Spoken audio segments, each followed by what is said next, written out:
Welcome to my YouTube channel Jaipreet ब्रेंटी classes. आज हम बात करेंगे chapter third from learn well class 7 rational numbers. Let us practice 3.4 two part second from question number 7 से start करते हैं। पार्ट फर्स्ट में हमने एक्सप्लेन किया है फुल डिटेल फर्स्ट टू 6। चलिए from question number 7 Samriddhi uses 4 complete 1/4 cups of sugar for every pan of gajrela. यानी पान ऑफ गजरेला यानी पान ऑफ गजरेला, गजरेला वो बना रही है, एक जूस बना रही है। उस जूस में कितने शुगर मतलब कितने कप वो शुगर का यूज़ कर रही है? 4 complete 1/4 कप्स एक पान ऑफ गजरेला बनाने में। ठीक है, अब वो बना कितना रही है? सी मेक्स 4 complete 1/2 पान ऑफ गजरेला। और वो बना कितना रही है? इतना। अब देखिए यहाँ पे मिक्स्ड फ्रैक्शन के कारण आपको क्वेश्चन नहीं समझ में आ रहा है, हमें मालूम है। इसके लिए हम एक सिंपल सा क्वेश्चन पहले क्वेश्चन एक्सप्लेन करते हैं तो आपको जल्दी समझ में आ जाएगा। जैसे हम एक यहाँ पे एग्जाम्पल एक लेट कर लेते हैं तो आपको जल्दी समझ में आ जाएगा। ठीक है, मान लीजिए समृद्धि जूस बना रही है। क्या बना रही है? जूस बना रही है, ऐसा समझ लेते हैं। ठीक है, अब जूस बना रही है। जूस बनाने में एक कप, सपोज एक कप बनाने में, सपोज समझिएगा, एक कप बनाने में 100 ग्राम शुगर लग रहे हैं। कितने लग रहे हैं? 100 ग्राम शुगर। अब बताइए, अगर हम आपसे वहीं पे बोल दें कि समृद्धि 5 कप्स बना रही है,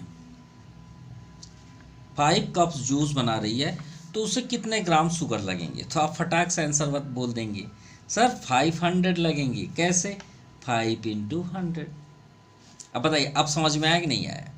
देखिए 1 कप में कितने शुगर लग रहा है? 100 ग्राम। हमने एक एग्जाम्पल लिया, तो 5 कप्स में कितने लगेंगे? 5 × 100 यानी 500 ग्राम्स शुगर लगेंगे। अच्छा ये बताइए, ये समझ में आया कि नहीं आया? बिल्कुल आया। तो यही समझ के आप यहाँ पे कर दीजिए ना 7 नंबर। चलिए करके देखते हैं 7 नंबर। सबसे पहले हम क्या लिखेंगे? समृद्धि uses 4 complete 1/4 cups of sugar। किसमें? 1 पान ऑफ गजरेला। यानी एक पान ऑफ गजरेला में कितने कप शुगर लग रहे हैं? इतने। तो थोड़ा हम इसको अपोजिट लिख दिए, फिर से लिख लेते हैं, कोई प्रॉब्लम नहीं है, क्योंकि कप हमने इधर लिखा है। ठीक है, देखिए कप इसमें इतना शुगर लग रहा है, शुगर की मात्रा हम उधर लिखे हैं। ठीक है, अब ये जो 1 कप है, यानी भाई हम 1 कप क्या बना रहे हैं? पान ऑफ गजरेला। तो हम यहाँ पे लिखेंगे 1 cup make pan of gajrela, ऐसे लिख लीजिए। ठीक है, ये लाइन को आप लिखिएगा या ना लिखिएगा, आपकी इच्छा है। इक्वल टू कितने यूज हुए? 4 complete 1/4 कप ऑफ शुगर। अब आपको जल्दी समझ में आएगा। देखिए यही लिखा हुआ है, 1 cup make pan of gajrela equal to 100 gram sugar. तो 1 कप ये हो गया, और शुगर यहाँ 100 हमने लिया, वहाँ पे कितना दिया है शुगर? 4 complete 1/4। अब देखिए यहाँ पे हमने ग्राम एग्जाम्पल में लिया, यहाँ पे ऐसा कुछ नहीं लिखा है। ठीक है, अब वो कितने कप बना रही है? 4 complete 1/2। देखिए हमने 5 कप्स लिया, अब वो कितना बना रही है? 4 complete 1/2 cups make pan of gajrela. तो इसके बाद हमने क्या किया? 5 कप्स में 100 ग्राम में इंटू कर दिए, तो इसमें भी हम इंटू कर देंगे। तो भाई 4 complete 1/2 into 4 complete 1/4। Right, simple, समझ में आ गई बातें। देखिए फिर से रिपीट कर रहे हैं, 1 कप में हमने एग्जाम्पल क्या लिया, 100 ग्राम शुगर लग रहे हैं, ठीक है। फिर 5 कप्स में हमने क्या किया, 5 × 100 कर दिया, 500 ग्राम शुगर लगेगा। अब यहाँ पे 1 कप में कितना कप शुगर लग रहे हैं, 4 कंप्लीट 1/4। तो 4 कंप्लीट 1/2 कप्स में एक पान ऑफ गजरेला में कितने लग जाएंगे, 4 कंप्लीट 1/2 इंटू 4 कंप्लीट 1/4। अब इसे मिक्स्ड फॉर्म से ब्रेक कर दीजिए। कैसे, ये तो आपको मालूम होगा। मिक्स्ड फॉर्म में अगर कोई भी नंबर, जैसे ये लिखा हुआ है, तो क्या करते हैं, इसमें इसका इंटू, डिनोमिनेटर का क्वोशिएंट में इंटू, यानी 2 × 3, जो भी रिजल्ट आएगा उसमें आप जो न्यूमरेटर में उसको ऐड करेंगे। और वैसे भी यहाँ पे बॉड मास लगेगा, ये तो आपको मालूम होना चाहिए। बॉड मास हर जगह लगता है, हम हर वीडियो में बताते आ रहे हैं। तो वैसे यहाँ पे क्या करेंगे, 4 × 2 = 8, 8 + 1 9, जैसे हमने यहाँ पे प्रोसेस आपको बता दिया। इंटू 4 में 4 का इंटू करिए, 4 × 4 = 16, 16 में +1 करिए, 17/4। अब मल्टीप्लाई का हमने रूल्स आपको बताया था लास्ट वीडियो में, कि याद रखिएगा ये एक सिंगल ऐसा मैथ में सिंबल है जिसमें आप न्यूमरेटर डिनोमिनेटर कट कर सकते हैं। ये सिंगल ऐसा है, अगर नहीं कट हो रहा है तो इसका मल्टीप्लाई कैसे होता है, एकदम सीधे सीधे फ्रंट टू फ्रंट, न्यूमरेटर में न्यूमरेटर, डिनोमिनेटर में डिनोमिनेटर। क्या कुछ कैंसिल हो रहा है, नहीं हो रहा है, तो भाई इंटू करते हैं। 9 × 7 = 63, 6 रिमाइंडर, 9 × 1 = 9, 9 × 6 = 15, 153/4 2 = 8। अब भाई ये तो आंसर ये मानेगा नहीं, क्यों, क्योंकि जब क्वेश्चन ही मिक्स्ड फॉर्म में है तो आंसर का भी डिमांड आपसे मिक्स्ड फॉर्म पे ही डिमांड करेंगे। और किसी को आप ये थोड़ी बोलेंगे इतने कप आपके शुगर लगेंगे, ये समझ में ही नहीं आ रहा। तो हम इसे क्या करेंगे, डिवाइड करेंगे और इसे मिक्स्ड फॉर्म में बनाएंगे, जिससे हमें भी समझ में आए कितने कप शुगर लगे। 8 × 1 = 8, 8 × 7 = 15, यहाँ पे 3 आया, 8 × 9 = 72। अब इसको लिखते कैसे हैं मिक्स्ड फॉर्म में, याद रखिएगा डिनोमिनेटर कभी चेंज नहीं होता, कभी भी नहीं चेंज होता, नेवर। उसको पहले से लिख दीजिए। जितने टर्म्स आपने टेबल पढ़ा, कितने टाइम्स आपने पढ़ा, 19, ये क्वेश्चन, उसको आप यहाँ पे लेके आ जाइए और जो भी रिमाइंडर आपके पास है उसको न्यूमरेटर में लिख दीजिए। देखिए हम फिर से वहीं पहुँच गए और यही आपका आंसर है। यानी कितने कप शुगर लगे, 19 कप शुगर एंड 1/8, यानी 19 कप्स तो कंप्लीट लगे और 1/8 यानी हाफ से ज़्यादा या कम भी हो सकता है, डजंट मैटर। ये आपका आंसर है। नाउ क्वेश्चन नंबर 8, चलिए स्टार्ट करते हैं। Samira entered a relay race. Relay race तो आप जानते होंगे, रिले रेस क्या होता है वो भी आपको बता देते हैं। रिले रेस ऐसा होता है, मान लीजिए एक ग्राउंड है, ठीक है, एग्जाम्पल पे ही सभी क्वेश्चन समझ में आएंगे। यहाँ पर ग्राउंड है, ठीक है। रिले रेस उसे बोलते हैं कि जो आपके ग्राउंड के 4 कॉर्नर होते हैं, ये first corner, second corner, third corner and fourth corner, ठीक है। अब मान लीजिए एक स्टूडेंट या फिर आप ही ले लीजिए, आप अपने 4 फ्रेंड को लेके आए और एक रेस हो रही है। रिले रेस तो रेस ही होती है, सिंपल सी बात है। तो आप मान लीजिए आप यहाँ पे आप खड़े हैं, फिर यहाँ से आप रनिंग करते गए अपने फ्रेंड के पास, उसे अपने फ्लैग दिए, ठीक है, ये मतलब सॉन्ग दिए, मतलब जो फ्लैग होता है उसको लेके चलते हैं ना, डंडे को जिसमें फ्लैग लगा होता है।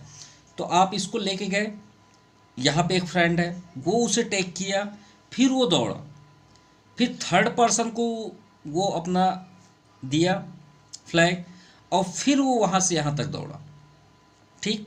तो ये कौन सा पर्सन है, आप यहाँ से यहाँ तक दौड़े, फर्स्ट सेकंड को दिए, सेकंड यहाँ तक दौड़े, तो थर्ड को दिए, थर्ड यहाँ पे आया, फोर्थ, और फोर्थ फिर से दौड़ते दौड़ते उसी जगह पे आया। ये रेस तो यहाँ से हुई है ना, तो रेस तो यहीं पे एंड होगी। तो कितने टाइम्स दौड़ना स्टार्ट हुआ, 1 2 3 एंड लास्ट 4 में वहीं पे आ गया। इतने समझ में आई बातें, इसको बोलते हैं रिले रेस। अब यहाँ पे देखते हैं, Samira entered a relay race where the team swam a total, देखिए टीम क्योंकि 4 मेंबर्स रहेंगे ही रहेंगे, अ टोटल कितने लैप्स हुए, 35 कंप्लीट 1/8 लैप्स, मतलब इतना उन्हें रनिंग करना है। ईच ऑफ 4 मेंबर्स, अब 4 मेंबर्स होंगे, ये देखिए आपको प्रैक्टिकल हमने दिखा दिया। Of the team swam equal distance in the race, और वो चारों इक्वल डिस्टेंस कवर कर रहे हैं। श्योर है, इक्वल, इक्वल मतलब है कि जो 4 बाउंड्री है वो कोई छोटी बड़ी नहीं है, मतलब यहाँ से उतना स्क्वायर में है। ये देखिए थोड़ा रेक्टेंगल में दिख रहा है, वो ग्राउंड इस तरह है, मान लीजिए ऐसा है, मतलब 4 कॉर्नर एकदम इक्वल हैं। यहाँ से जितना डिस्टेंस होगा उतना यहाँ से, फिर उतना ही यहाँ से, फिर उतना ही यहाँ से, इक्वल डिस्टेंस। मतलब कहने का मीन्स है अगर ये 100 मीटर है तो ये भी 100 मीटर होगा, ये भी 100 मीटर होगा, ये भी आपका 100 मीटर। हमने एग्जाम्पल आपको दिखाया। इसके बाद तो हमें ये बताना about how many lapse did each relay team member swim, तो कितना उन्होंने रनिंग किया, और हमें कंप्लीट कितना दिया है कि इसका टोटल कितना है लैप्स 35 कंप्लीट 1/8।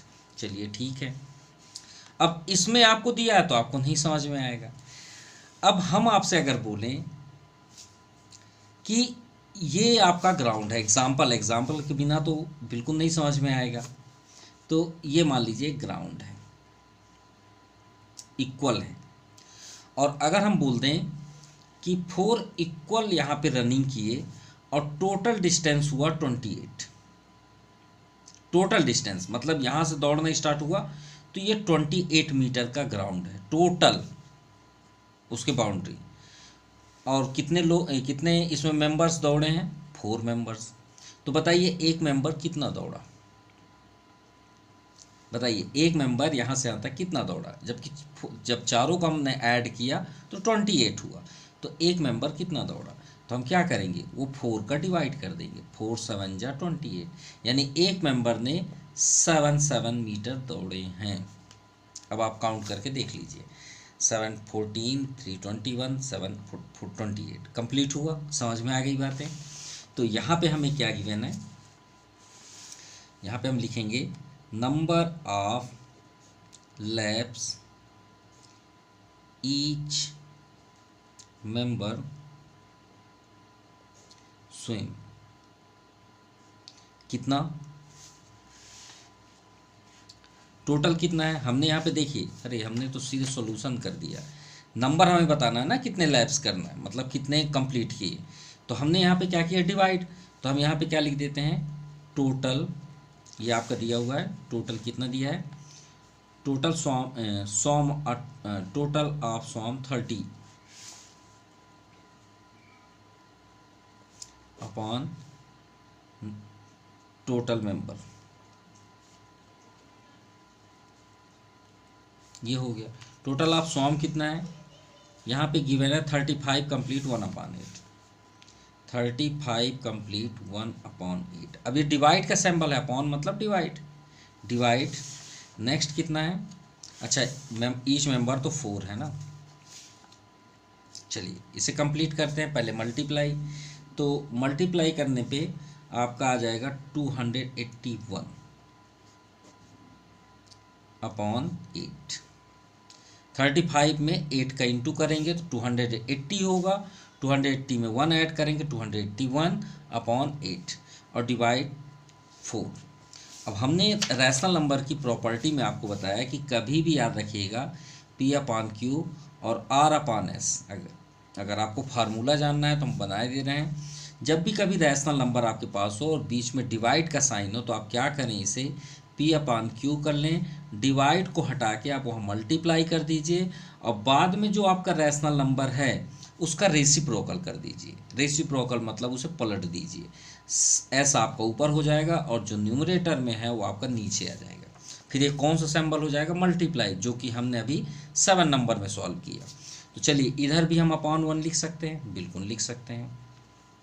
अब आप इसे लिख लीजिए 281/8, इसे मल्टीप्लाई कर लीजिए और इसका रेसिप्रोकल कर दीजिए, यानी 1 आपका टॉप में हो जाएगा और 4 कहाँ जाएगा, डाउन साइड। इतना क्लियर हुआ, चलिए अच्छी बात है। अब देखिए कोई भी कैंसिल नहीं हो रहा, तो आप मल्टीप्लाई कैसे करते हैं, फ्रंट टू फ्रंट, एकदम सामने सामने। तो 281 1 जा 281, भाई 1 में हम किसी का इंटू करते हैं वही आता है, 8 4 जा 32। अब वही बात है कि आपको इसे मिक्स्ड फॉर्म में बनाना ही पड़ेगा।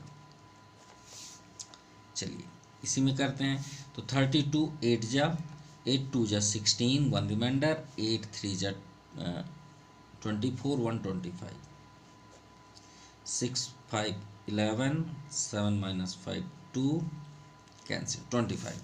अब मिक्स्ड फॉर्म में हमने आपको बताया था कि डिनोमिनेटर कभी भी चेंज नहीं होता, वही रहेगा। क्वेश्चन क्या है, 8 साइड में कर दीजिए और जो भी रिमाइंडर है उसे न्यूमरेटर में कर दीजिए। ये आपका हुआ आंसर, ठीक है। यानी number of lab each member 8 complete 25/32 swim, ये आपका आंसर है। Now question number 9, Seema is given 19 rupees complete 1/2, यानी आप अगर रुपीज़ के उसमें देखेंगे तो मतलब क्या बोल सकते हैं 19.50, ठीक है, यानी हिंदी के लैंग्वेज में बोलें तो 19.5 रुपये, ठीक है। सीमा इज गिवन, सी स्पेंड, अब गिवन तो की कौन, सीमा, अब वह स्पेंड कितना कर रही है, स्पेंड मतलब खर्च करना, 3 कंप्लीट 1/4 एवरी डे। तो हमसे पूछा गया how many day will be it be until she run out of money, तो कितने दिन तक उनका पैसा चलेगा, ये रुपए कितने दिन तक चलेगा। अब अपॉन में है तो वही है कि आपको नहीं समझ में आएगा। तो चलिए एक एग्जांपल लेते हैं। मान लीजिए आपके पास 100 रुपीज़ है, कितने रुपए है, 100 रुपीज़। अब हम आपको बोले कि पर डे आपको 20 रुपीज़ खर्च करना है, कितने रुपए खर्च करना है, 20 रुपीज़। बताइए आपका कितने दिन तक चलेगा वो 100 रुपीज़। तो आप फटाक से बता देंगे सर 5 डेज़। तो आपने किया क्या, 100 में 20 का डिवाइड किया, 25 जा 100, 5 डेज़ आ गया आंसर। तो यही तो करना है। अब अपॉन में है तो आप समझ में नहीं आ रहा है। चलिए तो यहाँ पे हम लिखते हैं सीमा इज गिवन ₹19 कंप्लीट 1/2, ठीक है। सो सी स्पेंड मनी कितना, 3 कंप्लीट 1/4 एवरी डे। तो हमें ये बताना है कि she run out of money,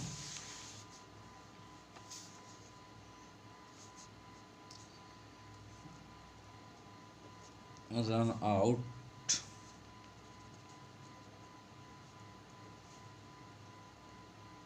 money. तो देखते हैं इसमें हमने क्या किया, टोटल में से जो एवरी डे स्पेंड किया गया उसको डिवाइड किए थे, यही किए थे ना। इसमें टोटल कितना है, 19 कंप्लीट 1/2, फिर यहाँ पे हमने डिवाइड किया था ना, तो आप भी डिवाइड कर दीजिए, 3 कंप्लीट 1/4। चलिए सॉल्व करते हैं, 19 2 जा 38, 139/2 डिवाइड 3 4 जा 12 प्लस 1 13/4। अब भी हमने आपको डिवाइड का रूल्स बताया, क्या करते हैं 39/2 इसे मल्टीप्लाई कर दीजिए और इसका रेसिप्रोकल कर दीजिए। 4 कहाँ हो जाएगा टॉप में, 13 आपका कहाँ हो जाएगा डिवाइड में। अब देखिए अभी हमने आपसे क्या बताया कि अपॉन का रूल्स है कि आप सबसे पहले क्या चेक करेंगे कि आपका न्यूमरेटर डिनोमिनेटर कहीं कैंसिल हो रहा है। अगर नहीं हो रहा तो आप फ्रंट टू फ्रंट इनटू करेंगे। और हमने एक वर्ड यूज़ किया था, ये सिंगल ऐसा साइन है जिसमें आप न्यूमरेटर डिनोमिनेटर कट कर सकते हैं, प्लस और माइनस में नहीं होता। तो देखिए यहाँ पे हो रहा है 2 1 जा 2, 2 2 जा 4, 13 1 जा 13, 13 3 जा 39, राइट। अब आपका कोई भी चीज़ नहीं कट रहा है, 1 1 थोड़ी कैंसिल होते हैं, 3 का 2 में। अब डायरेक्ट रूल्स वही है, आप डायरेक्ट जो बचे गया जो भी आपको दिख रहा है उसको आप फ्रंट टू फ्रंट ही इंटू करेंगे, 3 2 जा 6। अब अपॉन 1 1 जा 1, तो 1 लिखने की ज़रूरत नहीं है। तो कितने दिन वो पैसे चले, 6 डेज, ये आपका आंसर है।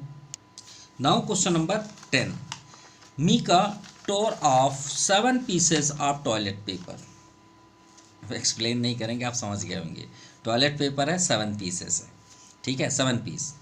ईच पीस ऑफ पेपर कितने मीटर लॉन्ग है, यहाँ पे दिया है, सॉरी फीट में दिया है, 3/4 of a feet long. What was the total length of paper he tore off.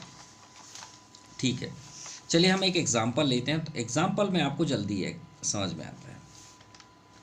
ठीक है, मान लीजिए एक पेपर, हम पेपर की यह बात कर लेते हैं, मान लीजिए एक पेपर 1 मीटर लॉन्ग है या 2 मीटर लॉन्ग है, एग्जांपल लेते हैं 2 मीटर लॉन्ग है 1 पेपर। अब मान लीजिए 4 पेपर कितने मीटर लॉन्ग होगा, आप ही बता दीजिए।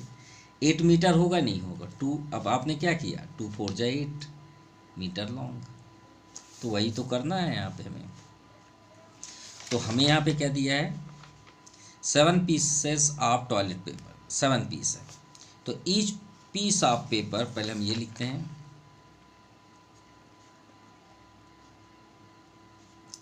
ऑफ पेपर, हम पेपर यहाँ पे कर देते हैं, आप यहाँ वर्ड लिख लीजिएगा। ठीक है, each piece of paper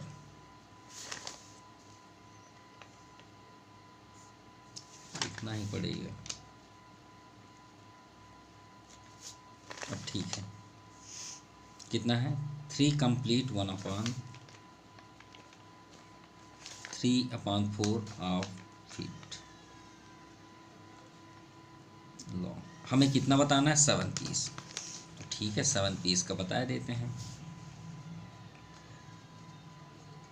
total length of 7 pieces of paper. अब देखिए ईच पेपर का कितना लेंथ है, यहाँ पे हमने आपको बताया 2 मीटर, 4 पेपर का क्या है, हमने इंटू कर दिया था, इसमें भी आप इंटू कर दीजिए। तो हमारे पास कितने पीस हैं, 7 पीसेस, और यहाँ पे कितने मीटर लॉन्ग है, 3/4। और जस्ट आपको बताया मल्टीप्लाई का रूल्स, अपॉन 1 कर लीजिए, डायरेक्ट इंटू करिए, अगर कैंसिल हो रहा तो कैंसिल करिए, नहीं हो रहा 7 3 जा 21, 4 1 जा 4। अब भाई मिक्स्ड फ्रैक्शन तो बनाना पड़ेगा, 4 5 जा 20, रिमाइंडर 1। हमने आपको क्या बताया, डिनोमीटर कभी चेंज नहीं होता, 4 कर दीजिए। क्वेश्चन क्या है, 5 साइड में कर दीजिए, रिमाइंडर कितना है 1, ये आपका 1 आ गया, ये आपका आ गया फीट लॉन्ग, और ये आपका आंसर है। सो आप, आई होप आप इंजॉय किए होंगे इस वीडियो में। So please request like and share ज़रूर करें, अपने फ्रेंड्स को भी शेयर करें। Thank you for watching my YouTube channel Jaipreet बेंटे classes. Thank you, have a nice day.